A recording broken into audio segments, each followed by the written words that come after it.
Hallelujah. യേശുവേ സ്തോത്രം, യേശുവേ നന്ദി.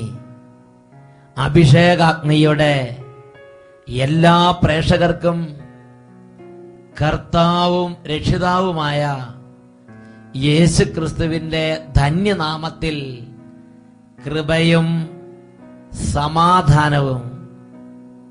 Praise the Lord. ഇന്ന് നാം ചിന്തിക്കുന്ന വിഷയം കഠിന വചനങ്ങളെ പ്രഘോഷിക്കുക എന്നതിനെ കുറിച്ചാണ്. മിക്ക പ്രവാചകന്റെ പുസ്തകത്തിൽ 3-ാം അധ്യായത്തിൽ 8-ാമത്തെ തിരുലിഖിതം, ദ ബുക്ക് ഓഫ് പ്രോഫറ്റ് മിക്ക, ചാപ്റ്റർ 3 വേഴ്സ് 8. ഞാനാകട്ടെ യാക്കോബിനോട് അവന്റെ അതിക്രമങ്ങളും ഇസ്രായേലിനോട് അവന്റെ പാപങ്ങളും വിളംബരം ചെയ്യുന്നതിന് വേണ്ടി കർത്താവിന്റെ ആത്മാവിനാലും നീതിയാലും ബലത്താലും ശക്തിയാലും നിറഞ്ഞിരിക്കുന്നു. പ്രിയപ്പെട്ട ദൈവമക്കളെ, ഈ ഒരു മണിക്കൂർ ദൈവം അംഗീകാരമുദ്ര വെച്ചിരിക്കുന്ന മണിക്കൂറാണ്. ലോകത്തിന്റെ നാനാഭാഗങ്ങളിൽ ദൈവരാജ്യത്തിന്റെ ദൂതിനു വേണ്ടി ദൈവം നമ്മെ ഉണർത്തിയിരിക്കുന്ന മണിക്കൂറാണിത്. ദൈവവചനം കേൾക്കുമ്പോൾ ദൈവരാജ്യത്തിന്റെ ശക്തി നമ്മുടെ മേൽ വ്യാപരിക്കുന്നു. ദൈവവചനം കേൾക്കുമ്പോൾ ഇത് കേട്ടുകൊണ്ടിരിക്കുന്ന ഓരോരുത്തരുടെ മേലും ദൈവരാജ്യത്തിന്റെ അത്ഭുത ശക്തി വ്യാപരിക്കുന്നു. ഒരു വ്യക്തിയുടെ അനുഭവം നിങ്ങളുടെ ശ്രദ്ധയിലേക്ക് ഞാൻ കൊണ്ടുവരാം. കാഞ്ഞിരപ്പള്ളിയിൽ നിന്നും ത്രേസ്യാമ എന്നൊരു വ്യക്തിയാണ് ഇത് എഴുതുന്നത്.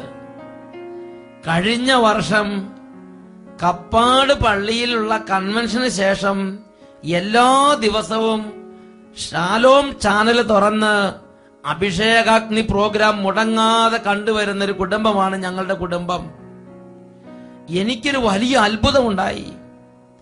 25 വർഷത്തിലധികമായി ഗ്യാസ് വന്ന് വയറ് വീർക്കുന്ന ഒരു രോഗത്തിന് അടിമയായിരുന്നു ഞാൻ.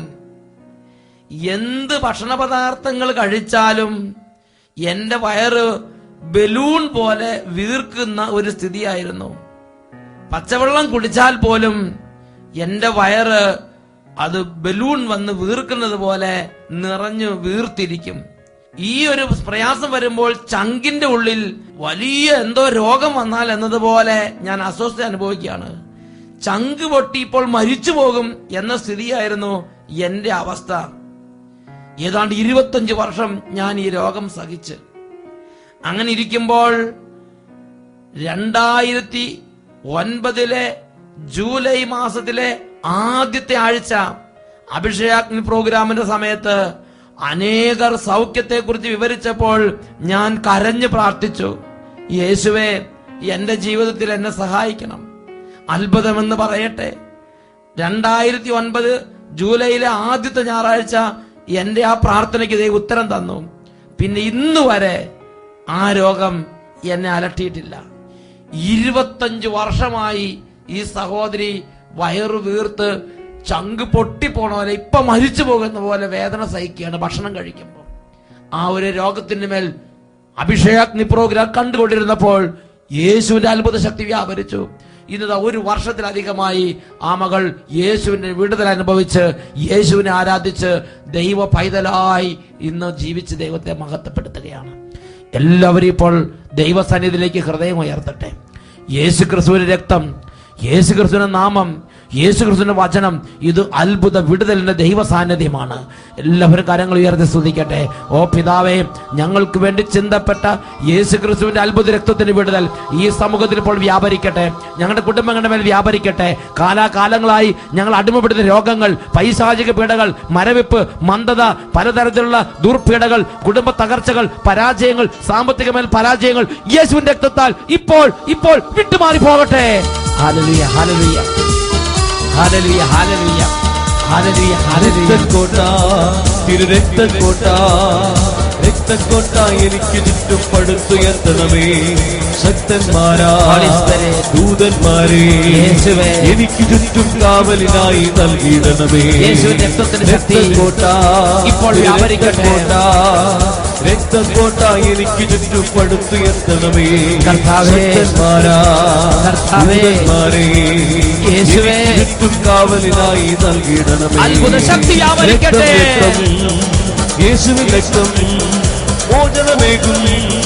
യേശുവിൻ രക്തം യേശുവിൻ രക്തം രക്തം യേശുവിൻ രക്തം മോചനമേകും. യേശുവിൻ രക്തം. കരങ്ങളടിച്ച് ഓരോ ഭവനത്തിലിരിക്കുന്നവർ, ഓരോ കൂട്ടായ്മയിലിരിക്കുന്നവർ താളത്തിൽ കരങ്ങളടിച്ച് യേശുവിന്റെ രക്തത്തിന് അത്ഭുത ശക്തി വ്യാപരിക്കാൻ ആഗ്രഹിച്ച് രോഗത്തിന്റെ മേൽ, ക്ഷീണത്തിന്റെ മേൽ, തകർച്ചയുടെ മേൽ, പൈശാചികളുടെ മേൽ യേശുവിന്റെ രക്തം വ്യാപരിക്കട്ടെ. രോഗം മാറട്ടെ, തീരാവ്യാധികൾ നീങ്ങട്ടെ. രോഗം മാറട്ടെ, തീരാവ്യാധികൾ നീങ്ങട്ടെ. സൗഖ്യത്തിൻ ശക്തി എന്റെ ദേഹിയിൽ നിറയട്ടെ. സൗഖ്യത്തിൻ ശക്തി എന്റെ ദേഹിയിൽ നിറയട്ടെ. രോഗം മാറട്ടെ, തീരാവ്യാധികൾ നീങ്ങട്ടെ. ഇപ്പോൾ തന്നെ രോഗം മാറട്ടെ, തീരാവ്യാധികൾ നീങ്ങട്ടെ. സൗഖ്യത്തിൻ ശക്തി എന്റെ ദേഹിയിൽ നിറയട്ടെ. സൗഖ്യത്തിൻ ശക്തി എന്റെ ദേഹിയിൽ നിറയട്ടെ. രക്തക്കോട്ട രക്തക്കോട്ട രക്തക്കോട്ട എനിക്ക് ചുറ്റും പടുത്തുയർത്തണമേ. ശക്തന്മാരാ ദൂതന്മാരെ എനിക്ക് ചുറ്റും കാവലിനായി നൽകിയിടണമേ. രക്തം രക്തം യേശുവിൻ രക്തം മോചനമേകും. യേശുവിൻ രക്തം ഓരോ കുടുംബങ്ങളുടെ മേൽ, രക്തം യേശുവിൻ രക്തം രോഗങ്ങളുടെ മേൽ മോചനമേകും. കണ്ടബാധിതരുടെ മേൽ, യേശുവിൻ രക്തം പൈശാചിക പീഡകളുടെ മേൽ, യേശുവിൻ രക്തം കൃഷിനാശത്തിന്റെ മേൽ, മോചനമേകും. ബിസിനസ് തകർച്ചയുടെ മേൽ, തഴക്കദോഷങ്ങളുടെ മേൽ, കഠിന പാപങ്ങളുടെ മേൽ യേശു രക്തം വ്യാപരിക്കട്ടെ. ഹല ഹല ഹല ഹല ഹല ഹല ഹല ഹലലി ഹലലി ഹലലിയ ഹലലി ഹലലിയ ഹലലി ഹലലിയ. കരങ്ങൾ ഉയർത്തി, കരങ്ങൾ ഉയർത്തി എല്ലാവരും സ്തുതിക്കുന്നു. ഹലലിയ ഹലലിയ ഹലലിയ ഹലലിയ. യേശുവിന്റെ രക്തത്തിന്റെ അത്ഭുത അഭിഷേകം, യേശുവിന്റെ നാമത്തിന്റെ അത്ഭുത അഭിഷേകം, യേശുവിന്റെ വചനത്തിന്റെ അത്ഭുത അഭിഷേകം ഇപ്പോൾ ഓരോ കുടുംബങ്ങളുടെ മേലും, ഓരോ സമൂഹങ്ങളുടെ മേലും, ഓരോ വ്യക്തികളുടെ മേലും അത്ഭുതകരമായി ഇപ്പോൾ വ്യാപരിക്കട്ടെ. ഹലലിയ ഹലലിയ ഹലലിയ ഹലലിയ. യേശുവേ ആരാധന ആരാധന, യേശുവേ ആരാധന ആരാധന, യേശുവേ ആരാധന, യേശുവേ സ്തോത്രം, യേശുവേ നന്ദി, യേശുവേ സ്തോത്രം, യേശുവേ ആരാധന. ഹല്ലേലൂയ. മിക്ക പ്രവാചകന്റെ പുസ്തകത്തിൽ 3-ാം അധ്യായത്തിൽ 8-ാമത്തെ തിരുലിഖിതം, ഞാനാകട്ടെ യാക്കോബിനോട് അവന്റെ അതിക്രമങ്ങളും ഇസ്രായേലിനോട് അവന്റെ പാപങ്ങളും വിളംബരം ചെയ്യുന്നതിന് വേണ്ടി ദൈവമായ കർത്താവിന്റെ ശക്തിയാലും ബലത്താലും നീതിയാലും ആത്മാവിനാലും നിറഞ്ഞിരിക്കുന്നു. പ്രവാചകൻ തന്റെ ജീവിതത്തിന്റെ ഒരു അനുഭവം അടർത്തി വെക്കുകയാണ്. ഈ വചനം ഒരാവർത്തി വായിച്ചു പോകാൻ ഇട വന്നപ്പോൾ എന്റെ മനസ്സിലേക്ക് ഓടി വന്ന ചില സാഹചര്യങ്ങളുണ്ട്. ഇന്ന് അനേകം വ്യക്തികൾക്ക് അതിക്രമങ്ങളെ കുറിച്ചുള്ള പ്രഘോഷണം കേൾക്കാൻ ഇഷ്ടമല്ല. കഠിന വചനങ്ങൾ പ്രഘോഷിക്കപ്പെടുന്നത് കേൾക്കുമ്പോൾ നെറ്റി ചുളിക്കുകയാണ്. ചില രാജ്യങ്ങളിൽ ചെന്നപ്പോൾ ചില രാജ്യങ്ങളിലുള്ള ചില സമ്പ്രദായങ്ങളെ കുറിച്ച് ചിലർ പങ്കുവച്ചത് ഞാൻ ഓർക്കുന്നു. ബൈബിളിലുള്ള എല്ലാ വചനങ്ങളും അവിടെ പ്രഘോഷിക്കപ്പെടുന്നതിന് താല്പര്യമില്ല. എപ്പോഴും ദൈവസ്നേഹമാണ്, ദൈവം കരുണയാണ്, ദൈവം നന്മയാണ്, ഇങ്ങനെയുള്ള പോസിറ്റീവ് വചനങ്ങൾ മാത്രം പറഞ്ഞാൽ മതി. കഠിന വചനങ്ങൾ ഇവിടെ പറയണ്ട. വ്യഭിചാരം ചെയ്യരുത്, മദ്യപിക്കരുത്, അബോർഷൻ ചെയ്യുന്നവർ നിത്യനാശം നിബന്ധിക്കും, ഇങ്ങനെയുള്ള വചനം, സ്വർഗഭോഗം ചെയ്യരുത്, ഇങ്ങനെയുള്ള വചനങ്ങളൊന്നും ഇവിടെ പ്രഘോഷിക്കപ്പെടുന്നതിന് താല്പര്യമില്ല. ഇവിടെ ദൈവം സ്നേഹമാണ്, ദൈവം കരുണയാണ്, ദൈവം നന്മയാണ്, ഇതൊക്കെ പറഞ്ഞാൽ മതി.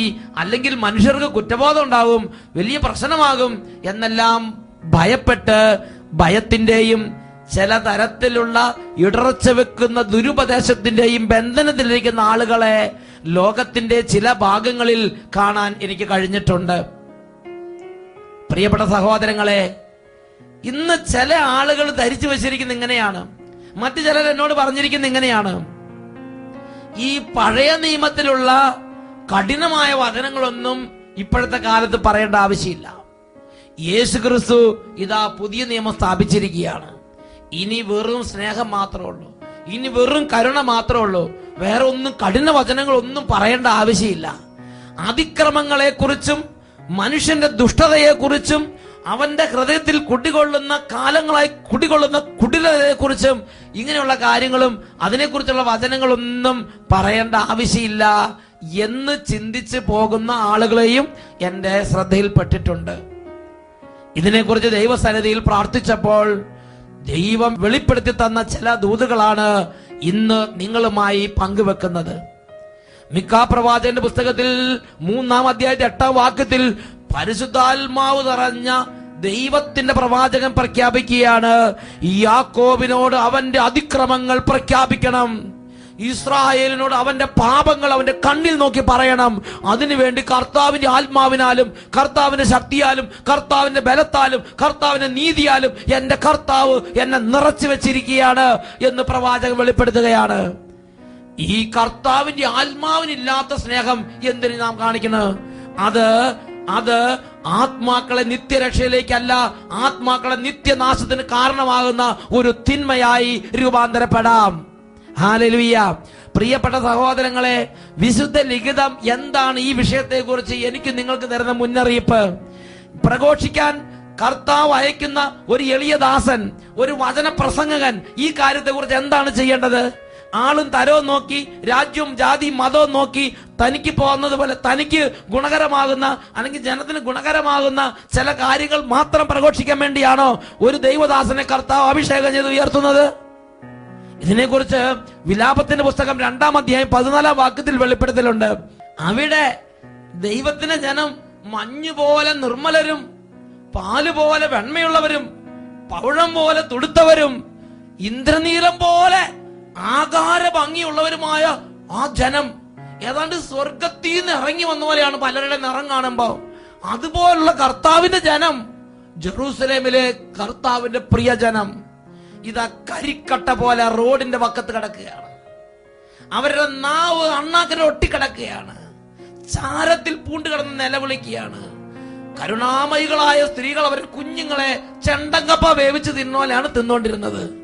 അങ്ങനെ ആ ജനം കഠിനമായ തകർച്ചയിലേക്ക് എറിയപ്പെട്ടു. ആ ദേശം തകർന്നു. ആ പട്ടണം ചാരക്കൂമ്പാരമായി. ദേവാലയം കത്തിക്കരിഞ്ഞു കിടക്കുന്നു. അതിന്റെ നടുവിലൂടെ യെരമ്യാ പ്രവാചകൻ അങ്ങോട്ടും ഇങ്ങോട്ടും ഓടി നടന്ന് കണ്ട കാര്യങ്ങൾ എഴുതി വെച്ചിരിക്കുന്ന പുസ്തകത്തിന്റെ പേരാണ് വിലാപങ്ങളുടെ പുസ്തകം. ആ വിലാപങ്ങളുടെ പുസ്തകത്തിൽ ഒരിക്കലും രാജാക്കന്മാർക്കോ വൈരികൾക്കോ ജെറൂസലേമിന്റെ കവാടങ്ങൾ കടക്കാനാകുമെന്ന് ആ കാലഘട്ടത്തിലെ രാജാക്കന്മാർ ഒരിക്കലും ചിന്തിച്ചിരുന്നില്ല. അതുപോലെ അജയ്യായി നിന്ന ജെറൂസലേം ഇന്നിങ്ങനെ കത്തിക്കരിഞ്ഞ് ചാമ്പലായി വെണ്ണീർ കൂമാരമായി കിടക്കുമ്പോ അതിന്റെ കാരണം എന്താണ് എന്ന് വിലാപങ്ങളുടെ പുസ്തകം 2-ാം അധ്യായം 14-ാം വാക്യത്തിൽ പ്രവാചകനിലൂടെ പരിശുദ്ധാത്മ പഠിപ്പിക്കുകയാണ്.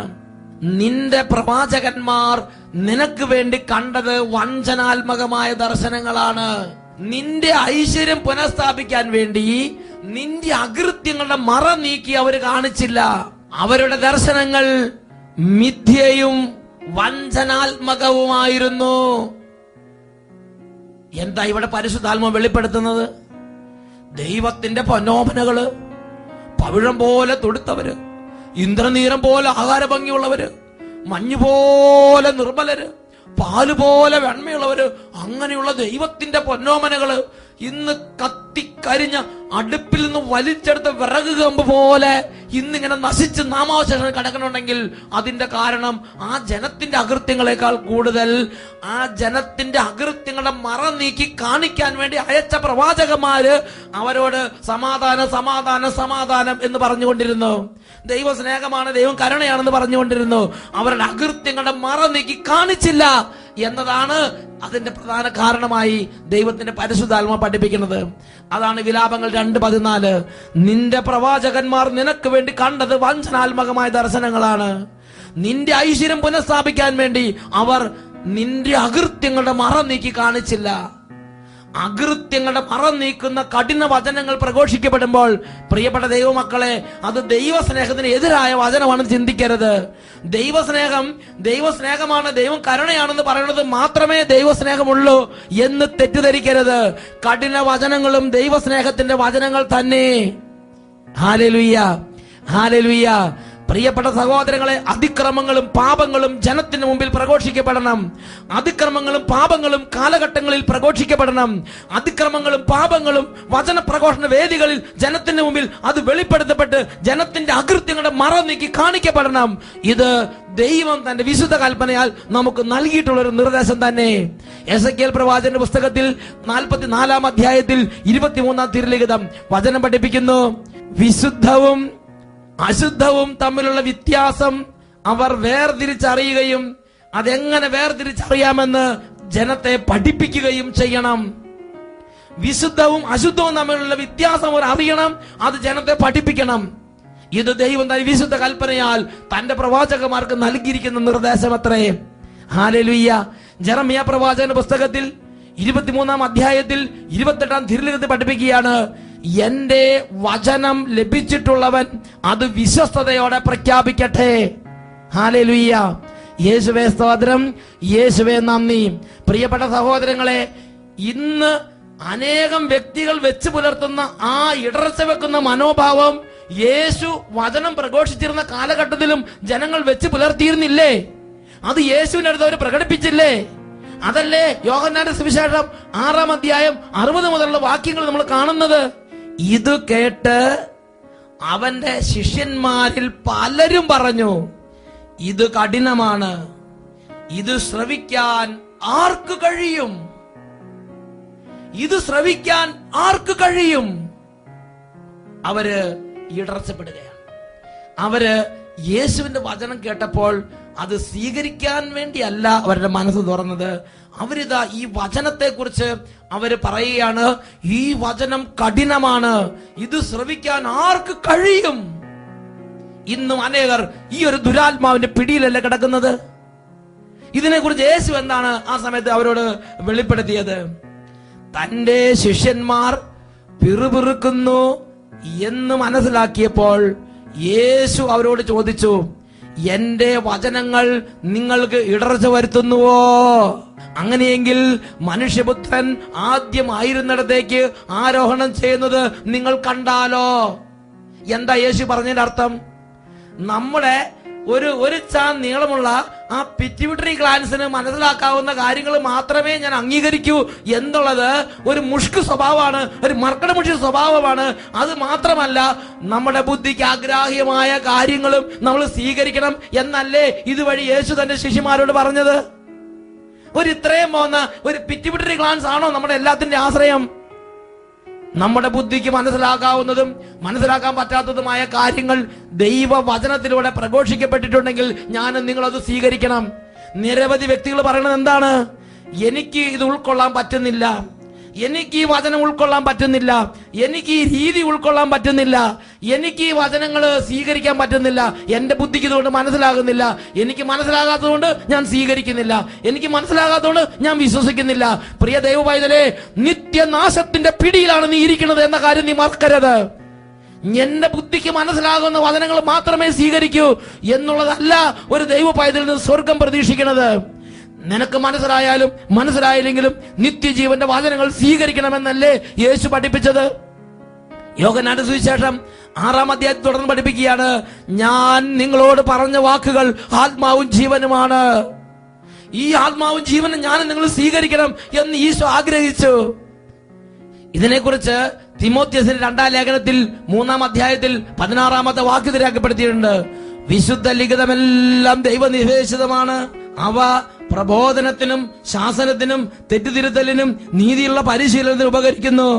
ഇതുവഴി ദൈവഭക്തനായ മനുഷ്യൻ പൂർണ്ണത കൈവരിക്കുകയും എല്ലാ നല്ല പ്രവൃത്തികളും ചെയ്യുന്നതിന് പര്യാപ്തനാവുകയും ചെയ്യുന്നു. ദൈവം എന്താ പഠിപ്പിക്കുന്നത്? പുതിയ നിയമത്തിലെ കുറച്ച് വചനങ്ങൾ മാത്രമാണ് ദൈവനിവേശിതം എന്നാണോ? ഉൽപ്പത്തി മുതൽ വെളിപാട് വരെയുള്ള എല്ലാ വചനങ്ങളും ദൈവനിവേശിതമാണ്. യേശു വന്നതോടുകൂടെ പഴയ നിയമമെല്ലാം ക്യാൻസലാക്കി എന്ന് ചിന്തിക്കരുത്. ഏതെങ്കിലും വചനഭാഗങ്ങളോ ഏതെങ്കിലും പുസ്തകങ്ങളോ കട്ട് ചെയ്ത് കളഞ്ഞെന്ന് ചിന്തിക്കരുത്. വിശുദ്ധ ലിഖിതത്തിലൂടെ പരിശുദ്ധാത്മാവ് പഠിപ്പിക്കുകയാണ്. 2 തിമോത്തി 3-ാം അധ്യായം അതിൽ 16 മുതലുള്ള തിരുലിഖിതങ്ങൾ. വിശുദ്ധ ലിഖിതമെല്ലാം ദൈവനിവേശിതമാണ്. അവ ശാസനത്തിനും തെറ്റുതിരുത്തലിനും നീതിയിലുള്ള പരിശീലനത്തിനും ഉപകരിക്കുന്നു, നൽകപ്പെട്ടിരിക്കുന്നു. പുണ്യ പരിപൂർണതയിലേക്ക് ഈ വചനത്തിലൂടെയാണ് ഒരു മനുഷ്യൻ മുന്നോട്ട് നീങ്ങേണ്ടത്. പത്രോസിന് എഴുതിയ 2-ാം ലേഖനം 1-ാം അധ്യായം 19 മുതലുള്ള തിരുലിഖിതങ്ങൾ. പ്രഭാതം പൊട്ടിവിടരുകയും പ്രഭാത നക്ഷത്രം നിങ്ങളുടെ ഹൃദയങ്ങളിൽ ഉദിച്ചുയരുകയും ചെയ്യുന്നതുവരെ ഇരുളിൽ പ്രകാശിക്കുന്ന ദീപത്തെ എന്നതുപോലെ പ്രവാചക വചനത്തെ നിങ്ങൾ ശ്രദ്ധിക്കേണ്ടതാണ്. ആദ്യം നിങ്ങൾ ഇത് മനസ്സിലാക്കണം. വിശുദ്ധ ലിഖിതത്തിലെ പ്രവചനങ്ങൾ ഒന്നും തന്നെ ആരുടെയും സ്വന്തമായ വ്യാഖ്യാനത്തിനുള്ളതല്ല. എന്തെന്നാൽ പ്രവചനങ്ങൾ ഒരിക്കലും മാനുഷിക ചോദനയാൽ രൂപം കൊണ്ടതല്ല. പരിശുദ്ധാത്മാവിനാൽ പ്രചോദിതരായി ദൈവത്തിന്റെ മനുഷ്യർ സംസാരിച്ചവയാണ്. അത് ചിലത് നല്ലത്, ചിലത് മോശമെന്ന് ചിന്തിക്കരുത്. ചിലത് ദൈവസ്നേഹമുള്ളത്, ചിലത് ദൈവകോപത്തിന്റെ വചനം ചിന്തിക്കരുത്. എല്ലാ വചനങ്ങളും നിത്യരക്ഷയുടെ വചനങ്ങള്, എല്ലാ വചനങ്ങളും നിത്യജീവന്റെ വചനങ്ങള്, എല്ലാ വചനങ്ങളും ദൈവത്തിന്റെ ജീവനും ആത്മാവുമാകുന്നത്, എല്ലാ വചനങ്ങളും ദൈവസ്നേഹത്തിന്റെ വചനങ്ങൾ തന്നെ. Praise the Lord. ഈ നിമിഷങ്ങളിൽ എഴുന്നേറ്റ് നിൽക്കാം. പ്രിയപ്പെട്ട ദൈവമക്കളെ, ഈ നിമിഷങ്ങളിൽ 2 കാര്യങ്ങൾ തുറന്നു പിടിക്കുകയാണ്. ഏതെങ്കിലും ദൈവവചനത്തോട് ഹൃദയം അടച്ചു വെച്ചിട്ടുണ്ടെങ്കിൽ, ചില വചനങ്ങൾക്കൊക്കെ ഇത് കഠിനമാണ്, ഇത് ഞാൻ സ്വീകരിക്കില്ല എന്ന നിലപാട് എടുത്തിട്ടുണ്ടെങ്കിൽ, ഇന്നിപ്പോൾ അനുദപിച്ച് കർത്താവിന്റെ സന്നിധി ഹൃദയത്തിൽ പാപങ്ങളെ ഏറ്റുപറയുക. പ്രിയ പൈതലേ, ഇടർച്ചവെക്ക് ദുരുപദേശത്തിന്റെ ബന്ധനത്തിൽ കുടുങ്ങരുത്. ദൈവത്തിന്റെ വചനം പഠിപ്പിക്കുകയാണ്. റോമാലേഖനം 9:6. ദൈവത്തിന്റെ വചനം ഒരിക്കലും പരാജയപ്പെട്ടിട്ടില്ല. യെശയ്യായുടെ പുസ്തകം 40-ാം അധ്യായം 8-ാം വാക്യം. മനുഷ്യൻ പുല്ല് മാത്രം, പുല്ല് കരിയുന്നു, പുഷ്പം പാടുന്നു, നമ്മുടെ ദൈവമായ കർത്താവിന്റെ വചനമാകട്ടെ എന്നേക്കും നിലനിൽക്കുന്നു. ഈ നിത്യജീവന്റെ വചനം അത് അനുകൂലം പ്രതികൂലമാകട്ടെ, കഠിനമുള്ളത് സ്നേഹം നിറഞ്ഞതാകട്ടെ, കരുണയുടെ കോപത്തിന്റെ ആകട്ടെ, എല്ലാ വചനങ്ങളും എന്റെ ആത്മാവിന്റെ നിത്യരക്ഷയ്ക്ക് വേണ്ടി നൽകപ്പെട്ടിട്ടുള്ളതാണെന്ന് തിരിച്ചറിവോടെ എല്ലാ വചനങ്ങളും സ്വീകരിക്കാൻ തക്കവണ്ണം ഇപ്പോൾ ഹൃദയം തുറക്കപ്പെടട്ടെ. 2 കരങ്ങൾ ഉയർത്തി എല്ലാവരും സ്തുതിക്കട്ടെ. ഹല്ലേലൂയ, ഹല്ലേലൂയ, ഹല്ലേലൂയ. ഓ വചനമേ, ഓ നിത്യജീവന്റെ വചനമേ, ഓ നിത്യസത്യമേ, ഞങ്ങളുടെ ഹൃദയങ്ങളിലേക്ക് വ്യാപരിക്കണമേ. വചനമേ എന്റെ മിഴികളിൽ വഴിവിളക്കായി തെളിയണേ. എല്ലാവരും ചേർന്ന് വചനമേ എന്റെ മിഴികളിൽ വഴിവിളക്കായി തെളിയണേ. സമർപ്പിച്ച് വചനമേ എന്റെ മിഴികളിൽ വഴിവിളക്കായി തെളിയണേ. കരങ്ങൾ ഉയർത്തി സ്തുതിക്കുന്നു. ഹല്ലേലൂയ, ഹല്ലേലൂയ, ഹല്ലേലൂയ. ഓ ദൈവമേ, ഈ കുടുംബങ്ങളെയും ഈ സഹോദരന്മാരെയും സഹോദരിമാരെയും ഈ കുഞ്ഞു മക്കളെയും ഈ യുവതി യുവാക്കന്മാരെയും ഈ സമൂഹങ്ങളെയും ഈ സ്ഥാപനങ്ങളെയും ഓ യേശുവിന്റെ വചനത്തിന് വേണ്ടി സമർപ്പിക്കുന്നു. ഈ കുടുംബങ്ങളിൽ, സ്ഥാപനങ്ങളിൽ, ഹൃദയങ്ങളിൽ നിത്യജീവന്റെ വചനങ്ങൾ അത്ഭുതകരമായി വേരുപാകട്ടെ. സാത്താനുമുള്ള പോരാട്ടത്തിൽ ഈ വചനശക്തിയാൽ സാത്താന്റെ തലയെ തകർക്കത്തക്കവണ്ണം ഈ കുടുംബങ്ങളും ഈ വ്യക്തികളും ഈ സമൂഹങ്ങളും സ്ഥാപനങ്ങളും അത്ഭുത അഭിഷേകം പ്രാപിക്കട്ടെ. ഹല്ലേലൂയ, ഹല്ലേലൂയ, ഹല്ലേലൂയ, ഹല്ലേലൂയ. യേശുവേ ആരാധന, ആരാധന. യേശുവേ ആരാധന, ആരാധന. യേശുവേ ആരാധന, ആരാധന. യേശുവേ ആരാധന. യേശുവേ സ്തോത്രം. യേശുവേ നന്ദി. യേശുവേ സ്തോത്രം.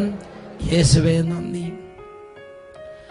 റോമാലേഖനം 9-ാം അധ്യായം 6-ാം തിരുലിഖിതം. ദൈവത്തിന്റെ വചനം ഒരിക്കലും പരാജയപ്പെട്ടിട്ടില്ല.